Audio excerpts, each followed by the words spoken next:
mundo sabe que o grande templo de Jerusalém foi destruído devido a Lashon Hara. Isso em hebraico significa maledicência.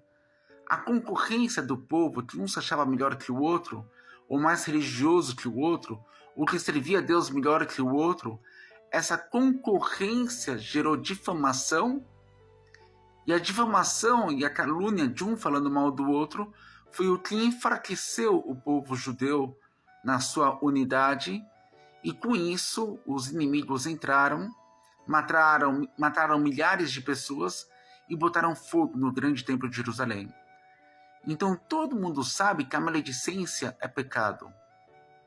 Mas o Talmud, que é o nosso livro de leis filosóficas e de lógica judaica do comportamento ideal do ser humano, nos ensina que também o Lashon HaTov, isso é, a língua boa, o falar bem, também é igualmente, ou talvez pior ainda. E isso poucas pessoas sabem. Quando você fala mal de alguém, você está realmente fazendo pior do que matar a pessoa.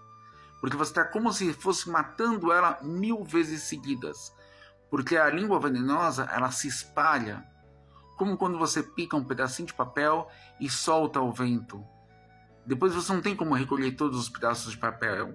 Então a maledicência, ela se espalha e prejudica a pessoa por anos, por décadas, às vezes até o final da vida dela. Então é pior do que matar a pessoa, falar mal dela. Mas quando você fala bem de uma pessoa, pode ser ainda muito pior.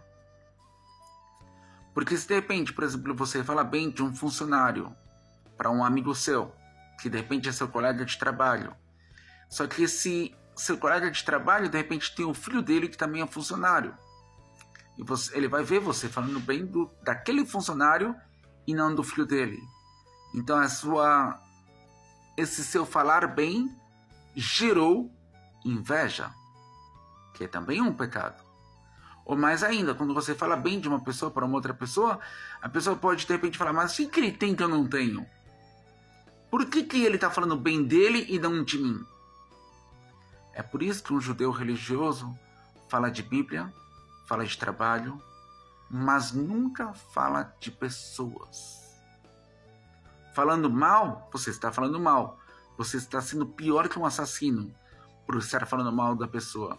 Falando bem, você acaba gerando, ou você pode acabar gerando, pessoas que vão falar mal.